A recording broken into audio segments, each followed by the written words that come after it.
Dinheiro na igreja, salvador ou vilão? Se você quer saber um pouquinho mais acerca deste assunto, vem comigo. Meu nome é Tiago e este é o Pão em Casa.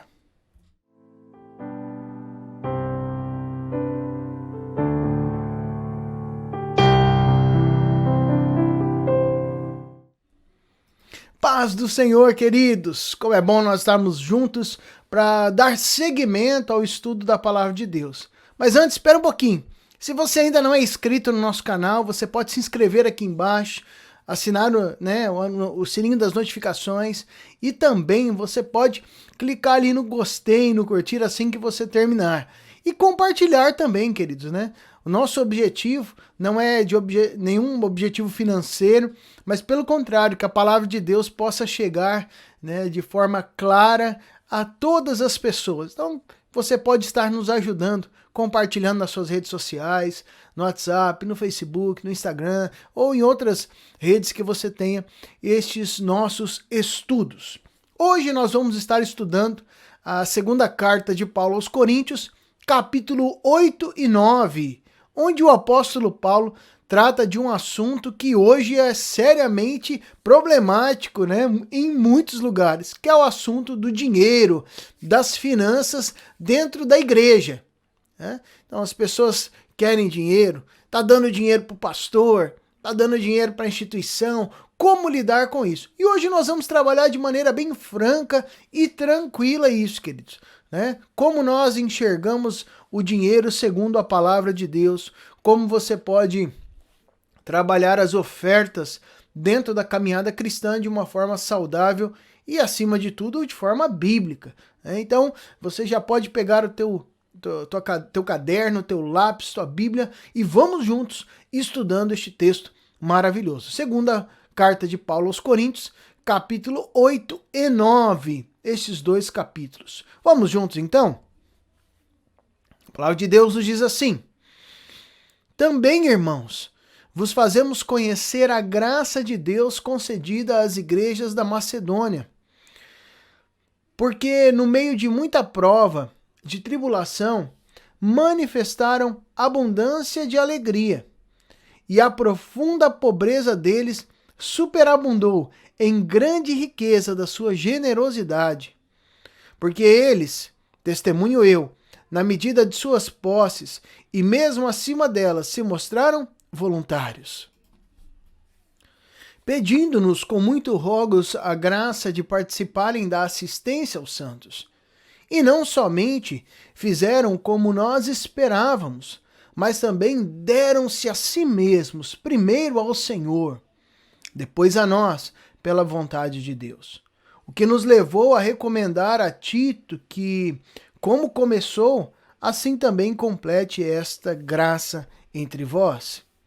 Como, porém, em tudo manifestais superabundância, tanto na fé e na palavra, como no saber, e em todo cuidado, e em nosso amor para convosco, assim também abundeis nessa graça.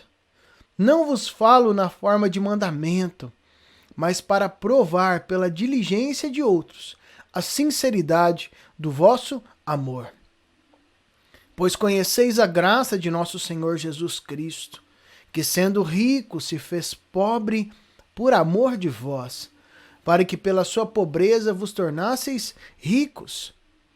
E nisto dou minha opinião, pois a vós outros que desde o ano passado principiastes não só a prática, mas também o querer, convém isto.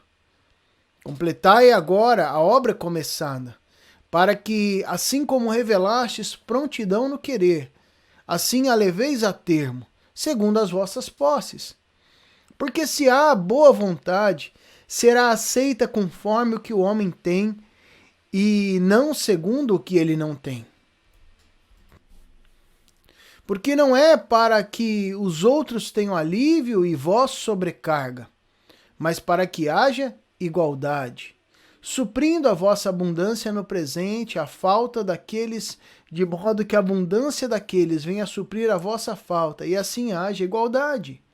Como está escrito, o que muito colheu não teve demais, e o que pouco não teve falta, mas graças a Deus que pôs no coração de Tito a mesma solicitude por amor de vós, porque atendeu ao nosso apelo e, mostrando-se mais cuidadoso, partiu voluntariamente para vós outros. E com ele enviamos o irmão cujo louvor no Evangelho está espalhado por todas as igrejas. E não só isso, mas foi também eleito pelas igrejas para ser nosso companheiro no desempenho desta graça ministrada por nós, para a glória do próprio Senhor e para mostrar a nossa boa vontade. Evitando assim que alguém nos acuse em face desta generosa dádiva administrada por nós. Pois o que nos preocupa é procedermos honestamente, não só perante o Senhor, como também diante dos homens. Com eles enviamos nosso irmão, cujo zelo em muitas ocasiões e de muitos modos temos experimentado. Agora, porém, se mostra ainda mais zeloso pela muita confiança em vós. Quanto a Tito, é meu companheiro e cooperador convosco. Quanto a nossos irmãos, são mensageiros das igrejas e glória de Cristo. Manifestai, pois, perante as igrejas a prova do vosso amor e da nossa exultação a vosso respeito na presença destes homens. Capítulo 9, verso 1. Ora, quanto à assistência a favor dos santos, é desnecessário escrever-vos, porque bem reconheço a vossa presteza, da qual me glorio junto aos macedônios, dizendo que a Acaia está preparada desde o ano passado, e o vosso zelo tem estimulado a muitíssimos.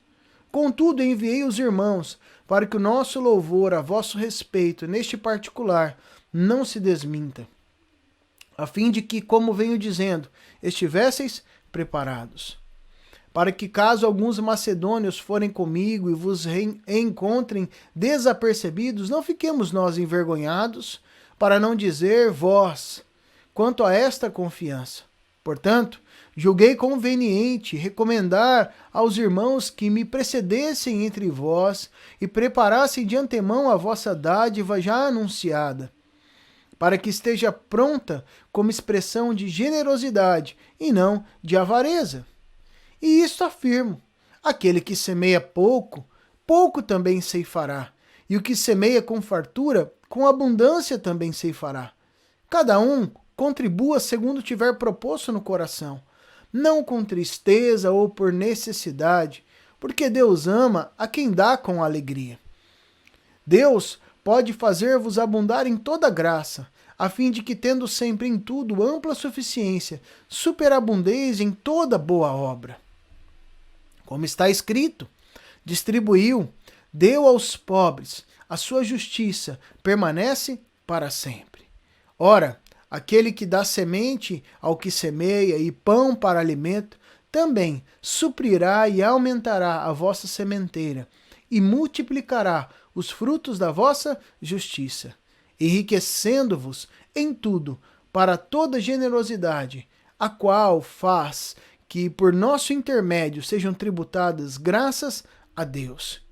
Porque o serviço desta assistência não só supre a necessidade dos santos, mas também redunda em muitas graças a Deus, visto como na prova desta ministração glorificam a Deus pela obediência da vossa confissão, quanto ao Evangelho de Cristo e pela liberalidade com que contribuís para eles e para todos. Enquanto oram eles a vosso favor, com grande afeto, em virtude da superabundante graça de Deus que há em vós, graças a Deus pelo seu dom inefável. Até aqui, queridos, vamos orar?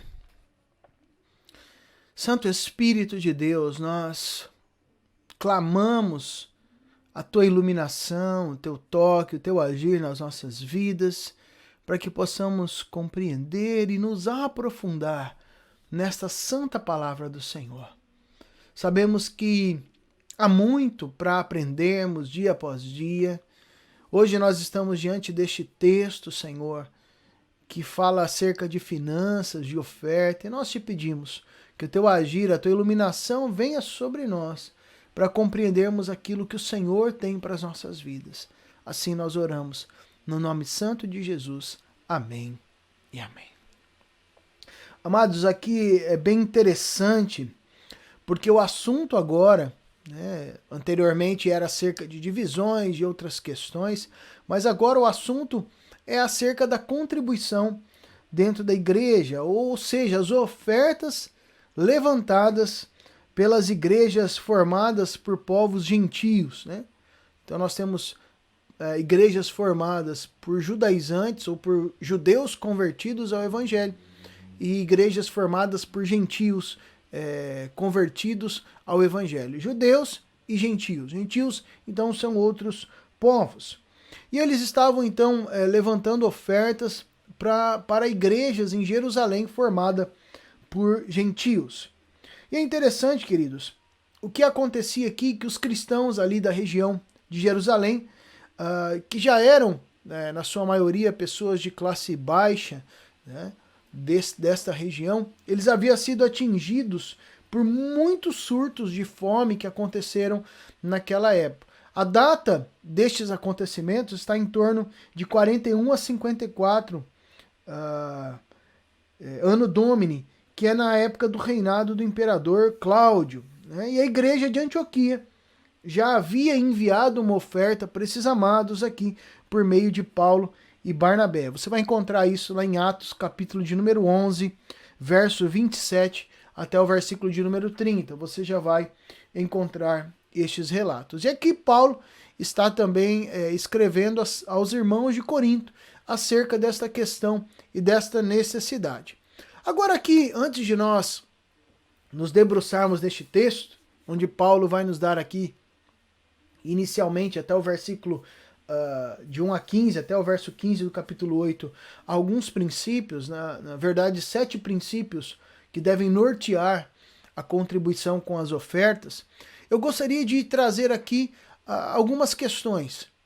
Hoje há uma certa preocupação, e por que não dizer um certo medo e restrições de se falar acerca de finanças na igreja. Por quê? Porque, como em todo lugar, nós temos bons e maus administradores, ou até sistemas eclesiásticos, né, por que não dizer dessa forma, que muitas vezes corroboram para que haja situações ocultas ou questões não muito claras acerca da administração financeira. Um ponto que eu louvo a Deus, dentre tantos outros, de ser presbiteriano independente, é que o nosso sistema de governo sempre é muito claro e transparente, né?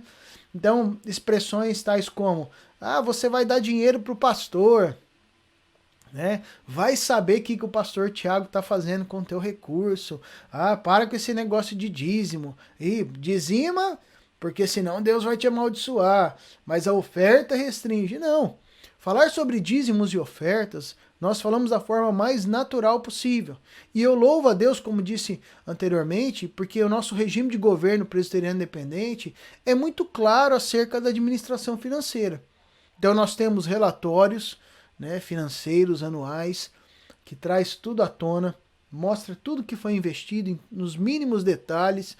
Nós temos uma equipe, né, que é indicada ali na Assembleia Geral da igreja local, uma equipe de irmãos ali que se dispõem ou são indicados, uma vez que, se não houver ali pessoas que se autoproclamem, eu quero participar, né, que são levantados para fazer análise do livro Caixa.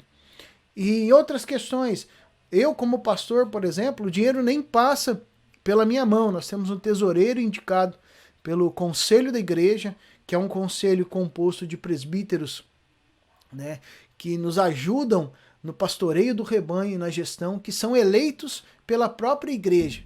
Então é muito interessante você notar essas questões. Eu não estou falando que existe uma igreja melhor do que a outra ou pior, mas estou dizendo que antes de nós entrarmos nos 7 princípios aqui para a contribuição que Paulo elenca, falar de contribuição financeira hoje é falar primeiro de bom senso, de você ter um bom senso para analisar o ambiente eclesiástico que você está.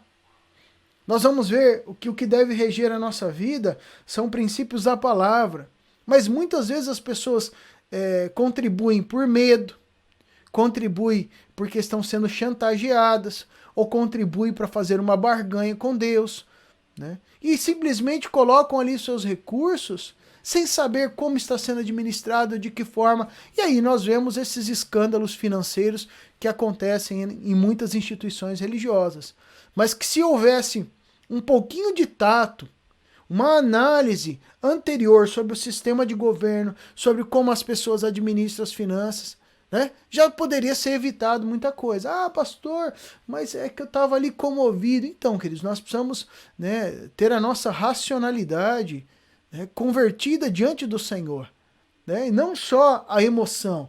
Muitas pessoas dão carros, né, na emoção, ou grandes volumes em dinheiro, quando na verdade o Senhor nos manda sermos racionais. Né? Quando nós vamos, por exemplo, a carta de Paulo, no capítulo de número 12, versos 1 e 2, fala sobre o culto racional. Então a razão não é contrária à fé.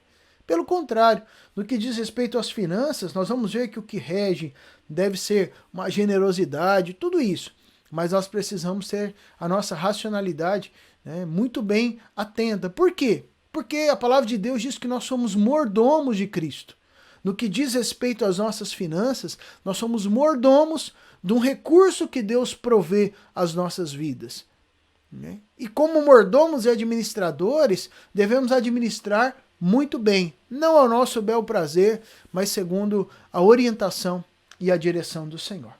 Então, uma vez colocadas essas questões, nós também ficamos abertos. Se você tem alguma dúvida acerca do nosso sistema de governo, ou algum questionamento acerca do nosso estudo, você pode deixar aqui embaixo, né, nas perguntas, nos comentários, que com todo prazer nós vamos estar respondendo a vocês. Mas eu gostaria de olhar com vocês alguns versículos aqui do capítulo de número 8 e entender estes 7 princípios que Paulo aborda aos coríntios acerca da contribuição. Por exemplo, aqui no versículo de número 1, o primeiro princípio que Paulo apresenta é a graça de Deus, né, como um princípio motivador. Olha o que acontece aqui, queridos. Também, irmãos, vos fazemos conhecer a graça de Deus concedida às igrejas da Macedônia. Então aqui, quais são as igrejas da Macedônia que Paulo está citando aqui? Filipos, Tessalônica e Bereia.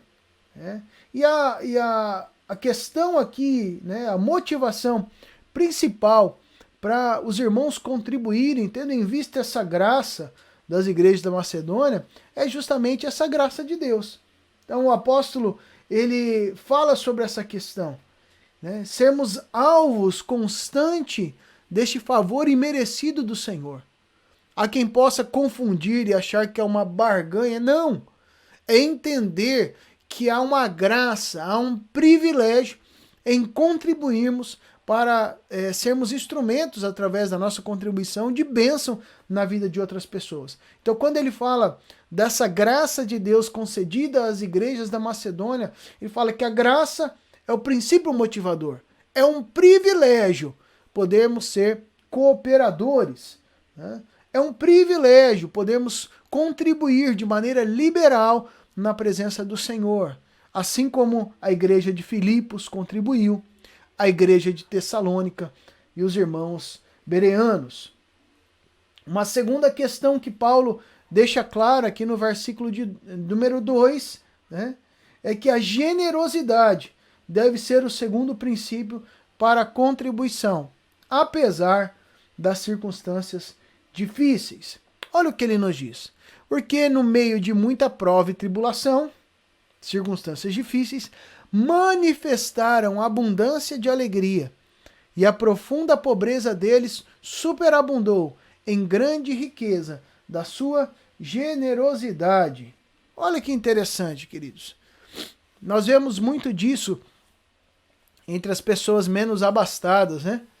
Geralmente, eu não estou aqui passando uma régua por cima, mas geralmente há pessoas de muitas posses que têm dificuldade em ser generosos, Eu não estou falando de rasgar dinheiro, mas de serem generosos.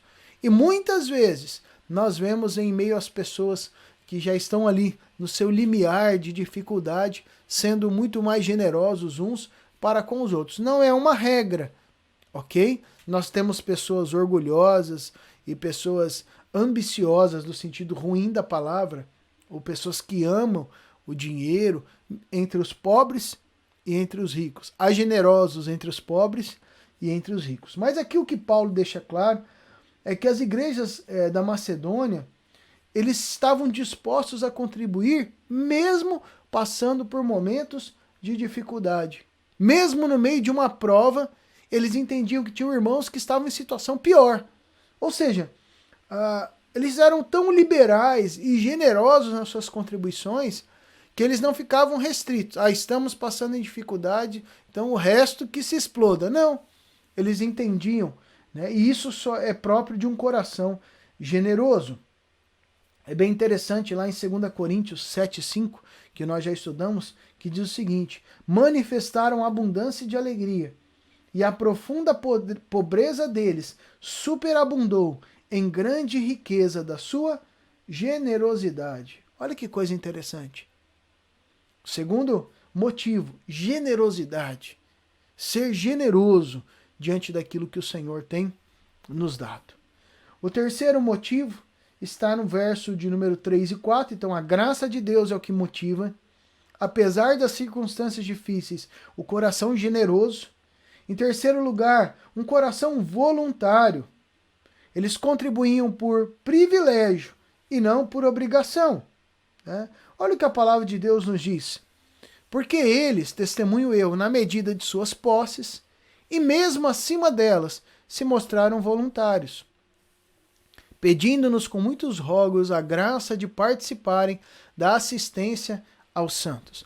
Olha, os irmãos, apesar das dificuldades, eles pediram, né, com muitas vezes, quase que imploraram ao apóstolo Paulo para que os deixassem ofertar, para que os deixassem participar. Olha que tremendo! A graça de participarem da assistência aos santos, assistência a outros irmãos. Deixa eu ofertar, eu quero ofertar. Olha que interessante, querido. Né? Dá a ideia justamente de, olha, eu quero ofertar, por favor. Talvez Paulo dizendo, irmãos, mas vocês não estão passando momentos tão fáceis. Não, mas mesmo assim eu quero ofertar. Ou seja, era voluntário. Não era por obrigação, era um privilégio. Né? Agora é interessante que quando Paulo orienta que as ofertas devem ser segundo as posses, né, estes irmãos de forma voluntária, no versículo de número 3, diz que eles estavam ofertando até acima. Ou seja, eram irmãos que tinham um coração muito voluntário nesse sentido. Eles entendiam então que socorrer os crentes da Judéia era tão urgente, queridos. Havia uma urgência tão grande, né, que eles clamavam, pediram com muita insistência ao apóstolo Paulo que lhes desse esse privilégio de participar desta campanha de assistência aos santos. Em quarto lugar, vamos para o versos 5 e 6. Em quarto lugar, então, nós vemos a consagração. Ofertar também é uma forma de cultuar a Deus. E é interessante, queridos, antes de nós lermos, que numa ordem de importância, talvez esse princípio de consagração devesse ser colocado em primeiro. Aqueles irmãos, eles atenderam aos demais princípios, deram-se a si mesmos primeiro ao Senhor, entregaram a vida a Deus e então depois se engajaram naquela campanha liderada por Paulo. Paulo ficou muito impressionado com essa atitude dos macedônios, e ele queria que os irmãos de Corinto agissem da mesma forma. É o que ele diz nos 5 e 6, acompanhem comigo. Não somente fizeram isso como esperávamos, mas também deram-se a si mesmos primeiro ao Senhor, se voluntariaram pessoalmente. Então não era uma contribuição apenas financeira, mas uma contribuição de se voluntariar pessoalmente ao Senhor e depois a nós pela vontade de Deus. Então se entregaram a Deus, colocaram as suas vidas à disposição dele, à disposição de Paulo, então aquilo que ele precisasse podia pedir para os irmãos, e também colocaram as suas finanças à disposição. 6 ele diz, o que nos levou a recomendar a Tito, que como começou, assim também complete esta graça entre vós. Olha que coisa tremenda, né? Esse ato de consagração ao Senhor, este ato de culto ao Senhor. Então, a atitude dos irmãos da Macedônia, eles se renderam ao Senhor de corpo, alma e espírito, se dispuseram à obra, se colocaram à disposição diante de Paulo, porque tem pessoas que falam assim, não, eu estou aqui disposto ao Senhor, né? Mas nunca está disponível. Sempre tem outras atividades, outros compromissos, nunca conseguem servir ao Senhor. Então eles se colocam também à disposição de Paulo, né, que era o líder, o pastor daquela igreja. Como eu posso servir? Como eu posso ajudar no dia a dia? E a terceira consagração, o ato de culto é, apóstolo Paulo, como eu posso contribuir? Onde eu posso investir as minhas finanças? É aos irmãos? É nesta obra? O que precisa que eu possa contribuir também financeiramente? E é interessante porque isso deixa Paulo, de certa forma, atônito, assustado com a grandiosidade daquilo que Deus estava fazendo na vida desses irmãos. Uma vez então que nós vimos a graça motivadora, a generosidade, a voluntariedade, a consagração, Paulo no 7 até o 9, ele mostra a prova de amor aqui inspirada no exemplo de Cristo Jesus. Então, como a igreja de Corinto se destacava em tantas coisas, eles também poderiam se destacar nessa graça de ofertar. Paulo ele diz o seguinte, como porém em tudo manifestais superabundância, tanto na fé e na palavra, como no saber e em todo cuidado, em nosso amor para convosco, assim também abundeis nesta graça. Ou seja, vocês estão, sendo abençoados em tantas áreas, sendo exemplo em tantas outras coisas, sejam também, né? Não vos falo na forma de mandamento, mas para provar pela diligência de outros a sinceridade do vosso amor. Pois conheceis a graça de nosso Senhor Jesus Cristo, que sendo rico, se fez pobre por amor de vós, para que pela sua pobreza vos tornasseis ricos. Em outras palavras, Paulo está dizendo, olha, vocês são uma igreja abençoada. Muitas vezes, ao elencarmos as questões difíceis da igreja de Corinto, possa parecer que ela era uma igreja muito problemática. Queridos, onde tem pessoas, tem problemas. Mas o que Paulo está dizendo, olha, vocês são abundantes em tantas boas obras, vocês acertam o alvo em tantas áreas. O meu desejo é que vocês também sejam bem sucedidos nesta área. E ele coloca isso aqui não como forma de mandamento, diz ali o versículo 8, mas como sinceridade do vosso amor, como prova de amor inspirada em Cristo. Não no sentido de exigência, isso que é muito importante. Há pessoas que ofertam porque se sentem constrangidas, ou amedrontadas, obrigadas. Não, querido. A oferta deve ser por amor, olhando o exemplo de Cristo que ofertou a si mesmo. Não apenas como sinceridade do amor, que é o que ele deixa bem claro no final do versículo 8, como prova de amor, mas também de forma proporcional, que é o sexto e penúltimo princípio da contribuição que Paulo deixa claro aqui. Depois dele citar então este exemplo do amor de Cristo, no versículo 9, um amor sacrificial, Paulo então coloca a sua opinião, que tem a ver com proporcionalidade. E nisto dou minha opinião. Pois a vós outros que desde o ano passado principiastes não só a prática, mas também o querer, convém isto. Completai agora a obra começada, para que assim como revelastes prontidão no querer, assim a leveis a termo, segundo as vossas posses. Segundo as vossas posses. Porque se há boa vontade, será aceita conforme o que o homem tem, e não segundo o que ele não tem. A contribuição deve ser proporcional. Eu gosto muito desse último versículo do 12 aqui, né? Seja conforme o que o homem tem e não segundo o que ele não tem. E aqui há algumas questões. Primeiro, líderes que tentam oprimir, obrigar, né, passar a ideia de uma barganha. Ah, se você der tanto, Deus vai te dar mais. Né? O apóstolo Paulo ele vai citar o exemplo aqui do agricultor e nós vamos compreender aqui sem mistérios isso. Mas muitas pessoas começam a ofertar o que não tem.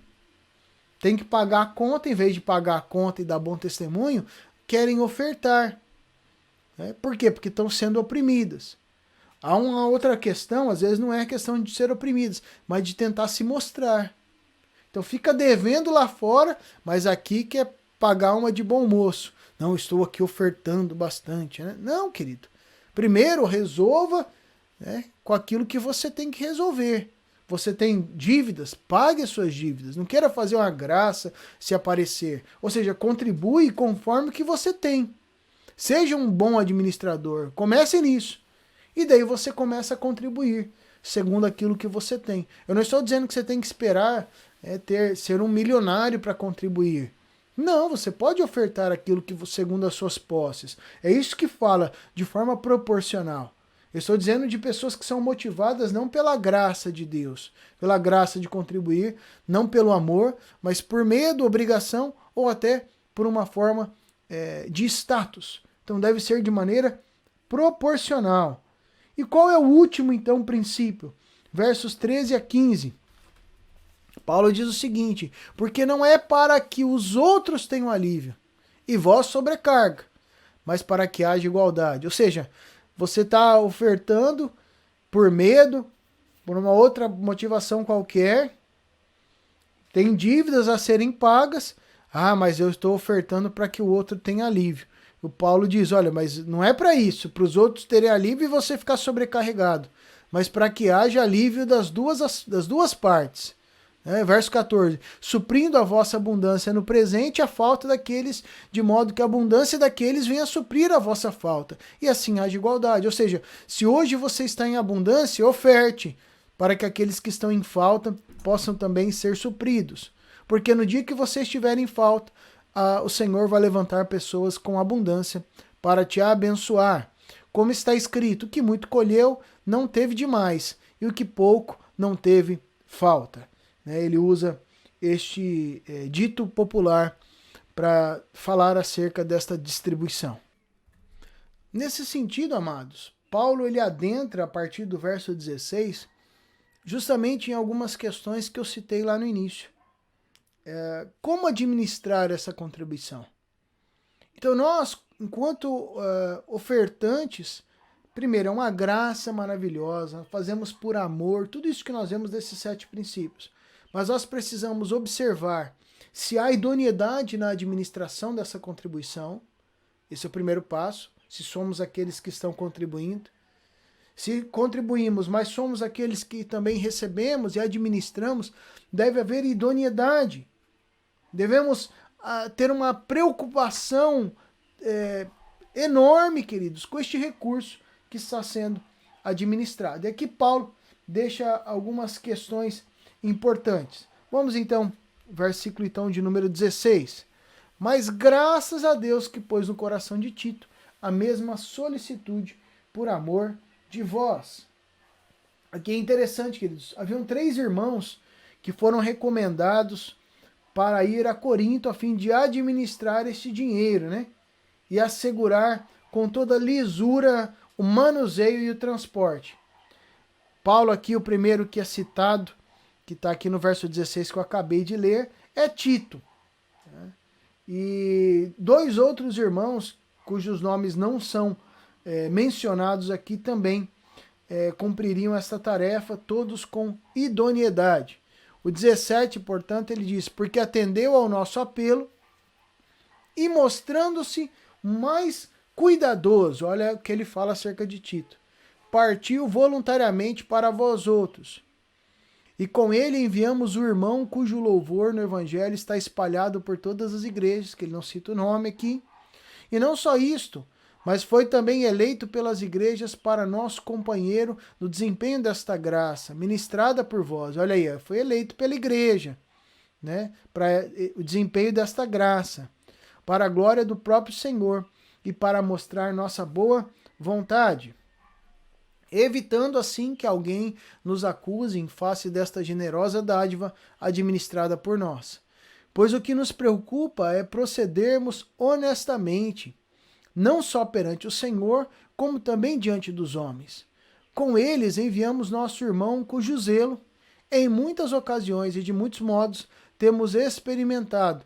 Agora, porém, se mostra ainda mais zeloso pela muita confiança em vós. Quanto a Tito, é meu companheiro e cooperador convosco. Quanto aos nossos irmãos, são mensageiros das igrejas e glória de Cristo. Manifestai, pois, perante as igrejas a prova do vosso amor e da nossa exultação a vosso respeito na presença destes homens. Aqui algumas questões interessantes, queridos. Então Paulo, ele se preocupava em ter pessoas que possuíam a mesma visão de trabalho, né, no que tange a essa questão das ofertas, o que nós vamos trabalhar aqui. Então Tito, por exemplo, partilhava dessa mesma preocupação, era alguém cuidadoso, um homem idôneo, né, um homem que nós acabamos de ler. E é interessante, queridos, quando uma equipe ela tem a mesma visão de trabalho, ela se torna muito mais eficiente. Uma outra questão, esses irmãos tinham reconhecimento das igrejas. Né? Há algumas probabilidades aqui, né? O segundo irmão ou era Lucas ou Trófimo, né? Que também era companheiro de Tito. Ele recebia muitos elogios por parte de várias igrejas pelo serviço que ele desempenhava ao evangelho. E ele foi eleito pelas igrejas para ser um desses voluntários, né, um desses irmãos, foi eleito para ser um dos irmãos que ajudaria a administrar essa oferta. Então, por que eu disse acerca da nossa denominação? Eu gosto muito por causa disso. Né? A igreja ela pode atestar, eleger, colocar, né, pessoas de confiança, pessoas idôneas. E isso aconteceu também com este segundo irmão elencado aqui por Paulo. Outra questão importante é que eles sabiam como era o propósito do trabalho, que era para a glória de Deus e para auxiliar aqueles irmãos. Ou seja, eles não estavam indo para receber nenhum benefício financeiro. Eram homens que estavam dedicando o seu tempo a Deus, tinham caráter, eram homens idôneos, tinham a mesma visão do apóstolo Paulo, foram eleitos, né? No caso desse Lucas ou Trófimo, foi eleito pelas igrejas, porque havia uma confiança no seu trabalho e eles sabiam qual era o propósito. Você pode notar isso no verso de número 19. Olha que interessante. Ministrada por nós para a glória do próprio Senhor e para mostrar a nossa boa vontade. Foi eleito para isto. Então havia esse entendimento. Homens também que agiam de forma honesta. Paulo, queridos, de modo nenhum ele desejava que houvesse problemas nisso. E nem ele ousou fazer isso sozinho, já para não ter conversas. Então, eles homens íntegros, que agiam de forma honesta. Tinham essa caminhada, é bem claro isso aqui nos versos de número 20 e versículo 21. Evitando assim que alguém nos acuse em face desta generosa dádiva, dessa oferta administrada por nós. Pois o que nos preocupa é procedermos de forma honesta, não só perante o Senhor, como diante dos homens. E aqui eu falo sobre transparência. Olha que importância. Há pessoas que, a hora que vai falar sobre isso, né, querem oprimir o outro. Não, é o Senhor que administra. Não, queridos, Paulo aqui ele é muito claro e objetivo. Olha, a minha preocupação é agir homens que agem de forma honesta, transparente, não só diante de Deus, mas também diante dos irmãos. E a última característica aqui desses irmãos idôneos para encaminhar a coleta eram que eles eram homens de muito zelo. O outro irmão, por exemplo, desconhecido que foi elencado aqui por Paulo, destacava-se no zelo. Lá no verso 22, ó, com eles enviamos nosso irmão, cujo zelo, em muitas ocasiões e de muitos modos, né, temos experimentado. Agora, porém, se mostra ainda mais zeloso pela muita confiança em vós. Então, olha as características do caráter deste homem, deste terceiro. O zelo. Já era zeloso de caráter, honesto, né? Mas agora se manifestava ainda mais no seu caráter. Então nós vemos nesse sentido claramente aqui, queridos, que o apóstolo Paulo resume então a recomendação desses três obreiros, né, irmãos, companheiros, cooperadores, né, citando Tito como a principal questão e apontando esses outros dois irmãos. Com a mesma visão, reconhecimento das igrejas, sabiam o propósito do trabalho, agiam de forma honesta e eram zelosos. A partir agora, então, do versículo de número 1 do capítulo 9, Paulo ele começa a falar de um compromisso assumido com seriedade. Vamos ler até o verso 5? Ora, quanto à assistência a favor dos santos, é desnecessário escrever-vos, porque bem conheço a vossa presteza, da qual me glorio junto aos macedônios, dizendo que a Acaia está preparada desde o ano passado, e o vosso zelo tem estimulado a muitíssimos. Contudo, enviei os irmãos para que o nosso louvor a vosso respeito neste particular não se desminta, a fim de que, como venho dizendo, estivesseis preparados, para que, caso alguns macedônios forem comigo e vos encontrarem desapercebidos, não fiquemos nós envergonhados, para não dizer vós, quanto a esta confiança. Portanto, julguei conveniente recomendar aos irmãos que me precedessem entre vós e preparassem de antemão a vossa dádiva, a oferta aqui já anunciada, para que esteja pronta como expressão de generosidade e não de avareza, né? Não como fruto de pessoas que amam o dinheiro, né? O que Paulo está dizendo aqui na prática é que ele não queria que os irmãos fossem pegos de surpresa. Paulo sempre, mais uma vez, eu já disse na lição passada, que Paulo falava bem dos irmãos de Corinto, para eles não ficarem preocupados, achando que Paulo estava denegrindo a imagem dos irmãos, mas Paulo está dizendo, olha, eu sempre falo acerca de vocês, e a minha preocupação é de repente, eu ir ter com vocês e alguns irmãos macedônios irem juntos, e chegarem aí e falarem, poxa, Paulo falava que eles eram, né, pessoas, né, que tinham o coração na obra, e, né, pelo fato deles serem pegos desapercebidos. Então ele fala justamente acerca disso, que para que eles não tivessem então um coração avarento, mas tivessem a sua vida como expressão de generosidade. E aqui algumas perguntas, né? Primeira questão que eu gostaria de deixar, independente da tua denominação, mas vai guiar você. Então, quais são os critérios que a igreja local ela deve elencar na escolha das pessoas que administram os recursos financeiros? No nosso caso aqui nós temos tesoureiro, primeiro e segundo tesoureiro e presbíteros, que são aqueles que administram os recursos financeiros. Não sei como é na tua igreja, mas quais são os critérios que regem no teu coração? Paulo ele deixa alguns aqui. Pessoas que possuem a mesma visão de trabalho, que têm o reconhecimento, né, de caráter das igrejas, que sabem qual é o propósito desse trabalho, agem de forma honesta e são zelosos. Quais são os critérios que você tem utilizado, então, para elencar, para eleger, para escolher estas pessoas? Ah, pastor, aqui não tem ninguém que administra, é só o pastor. Eu não quero te colocar contra os teus líderes, mas eu quero te dizer uma coisa, querido. Todo ser humano, ele é limitado e ele é falho. Se só tem uma pessoa que administra tudo, abre os teus olhos.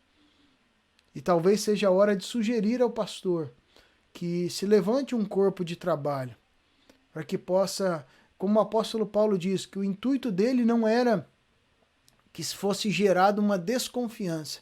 Pelo contrário, ele queria ser transparente diante de Deus e diante dos homens. Então, de repente, sugira ao teu líder, né, dentro da tua congregação, que seja eleita uma equipe de pessoas idôneas, honestos, zelosos, para que possam também serem administradores juntamente com ele.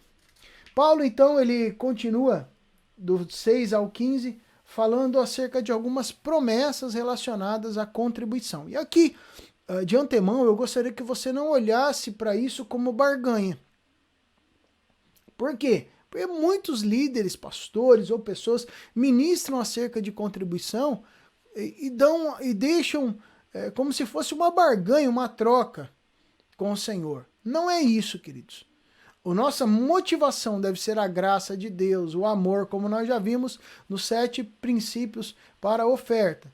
Mas há sim, a palavra de Deus nos diz que há sim promessas relacionadas àqueles que contribuem da maneira correta. De que maneira? Maneira que nós já elencamos anteriormente. E isso está a partir do verso de número 6, que diz assim: Isto afirmo, aquele que semeia pouco, pouco também ceifará. E o que semeia com fartura, com abundância, também ceifará. Aqui, de forma clara e objetiva, Paulo está usando, né, a analogia do agricultor. Então, se você planta 1 hectare, é nesse 1 hectare que você vai colher. Simples assim. Mas se você tem condição de plantar 20 hectares, você vai colher muito mais, porque você plantou muito mais. Então é justamente este o exemplo que Paulo está utilizando. Se você tem condição de semear bastante, você vai colher bastante dentro dessa graça de sermos participantes da obra do Senhor. Mas não é uma barganha com o Senhor. Verso 7. Cada um, então, contribua segundo tiver posto no coração, né? Não com tristeza ou por necessidade, porque Deus ama quem dá com alegria. Ou seja, o amor de Deus é a promessa. Deus ama. Ele nos ama de qualquer forma. A graça dele foi motivada pelo seu grande amor para conosco. Mas é interessante que o texto diz que a motivação não deve ser a tristeza. Não devemos contribuir triste. Ai, que obrigação, mas tô triste, né? Fica segurando o recurso ali, né, o dinheiro. Não. Também não deve ser por necessidade. Ah, estou aqui passando apurado, mas vou contribuir porque Deus vai me retribuir. Né? Eu estou passando necessidade, eu estou precisando de dinheiro, então eu vou ofertar. Não, não deve ser isso. Mas deve ser com alegria, porque Deus ama. A promessa deste amor de Deus sobre aqueles que ofertam, então, com alegria. Versículo de número 8. Deus pode fazer-vos abundar em toda graça, a fim de que, tendo sempre em tudo ampla suficiência, superabundeis em toda boa obra. Como está escrito, distribuiu, deu aos pobres, a sua justiça permanece para sempre.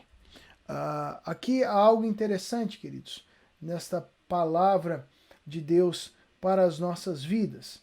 É interessante aqui, queridos. Há muitas pessoas que olham para isso, para estes 2 versículos, verso 8 e verso de número 9, o fato de dizer que Deus pode fazer abundar em toda graça, a fim de que, tendo sempre em tudo ampla suficiência, superabundez em toda boa obra, há pessoas que entendem aqui uma condição. Não, Deus ele não está condicionado a isso. Mas ele pode fazer. E se no verso 7 diz que o Senhor ama quem dá com alegria, ou seja, há prazer de Deus, quando ele vê o seu filho sendo generoso, abençoando, né, vendo que ele está sendo um bom administrador do recurso de Deus, tem sobrado para ele poder também contribuir, tem sido cada vez mais efetivo nas suas contribuições, há prazer em Deus, em fazê-lo prosperar mais ainda. Ele pode fazer abundar em toda graça. Ele pode fazer com que vocês superabundem em toda boa obra. Ele tem esse poder. Né? E aqui no verso 9 ele diz, como está escrito, distribuiu, deu aos pobres e a sua justiça permanece para sempre. É justamente essa questão de você ser um canal de bênção, de você ser a mão de Cristo, a mão de Deus, estendida nesta geração, né? O resultado da nossa bondade, talvez seria melhor traduzido aqui, deste ato de generosidade, permanecerá para sempre.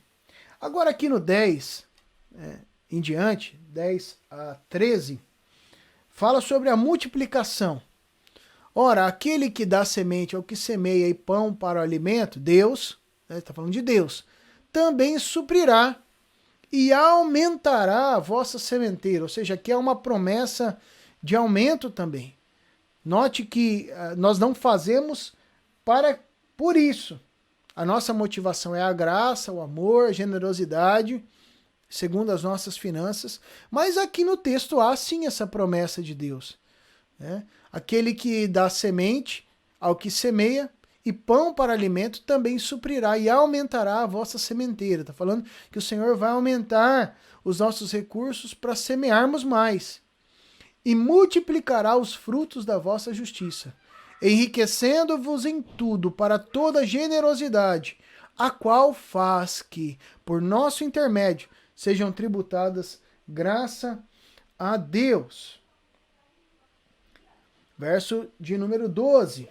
Porque o serviço desta assistência não só supre a necessidade dos santos, daqueles irmãos que estavam recebendo essa oferta, mas também redunda em muitas graças a Deus, ou seja, Deus é glorificado, visto como na prova desta ministração glorificam a Deus pela obediência da vossa confissão, quanto ao Evangelho de Cristo e pela liberdade com que contribuís para eles e para todos. Ou seja, o Senhor vai suprir e aumentar a semente, vai ter mais oportunidades e resultados mais abundantes em consequência desta bondade demonstrada.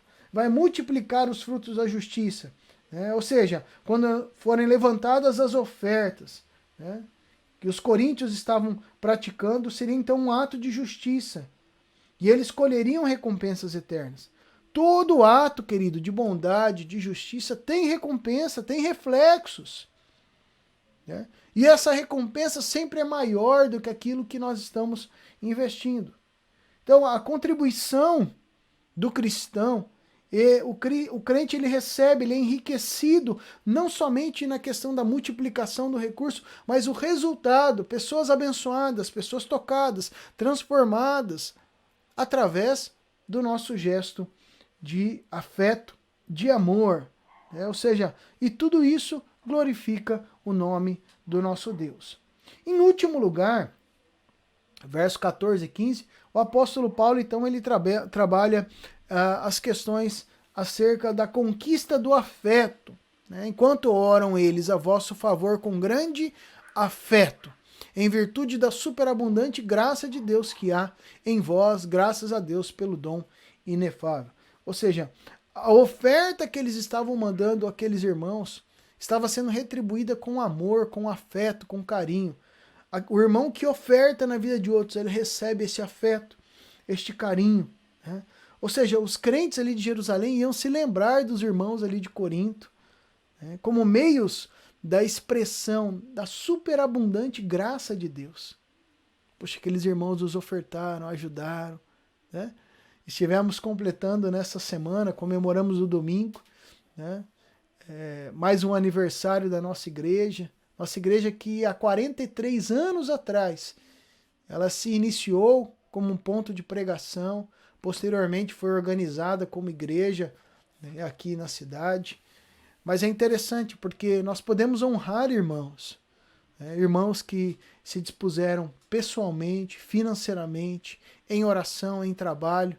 E isso, queridos, é este afeto, este amor por esses irmãos que foram instrumentos do Senhor. Se hoje estamos aqui, é porque tiveram irmãos que investiram.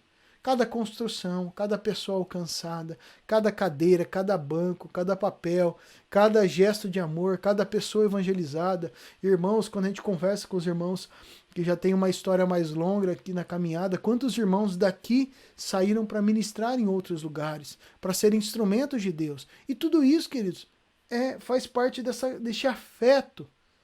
Irmãos que são gratos por poderem ter sido alcançados e abençoados de alguma forma através da vida dos cristãos. E é isso que Paulo está dizendo para estes irmãos.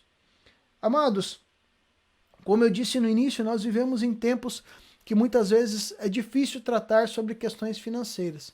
Mas eu espero ter te ajudado, né, a de maneira bem tranquila, objetiva, racional, entender o que deve reger a distribuição das ofertas, a administração das ofertas, como lidar com essa temática das ofertas. Eu espero ter te ajudado, que a tua motivação não seja o medo, não seja a pressão religiosa, não seja a barganha, a necessidade, mas seja a graça, o privilégio de podermos fazer parte, o privilégio de podermos ser contribuintes nessa maravilhosa obra do Senhor. Eu quero aproveitar e orar pela tua vida, orar para que o Senhor continue nos esclarecendo e iluminando em todas as coisas. Vamos orar juntos, queridos? Paizinho querido, eu te louvo, te agradeço pela oportunidade que tivemos de estarmos aqui estudando a tua palavra, sendo edificados, sendo tocados e trabalhados no que diz respeito às ofertas. Que o Senhor dê discernimento, dê graça, coragem, levante homens e mulheres idôneos a cada dia, para que, no que tange a essa temática, Senhor, possam ser administradores, possam ser ofertantes fiéis, para que o teu reino possa ampliar, crescer e avançar.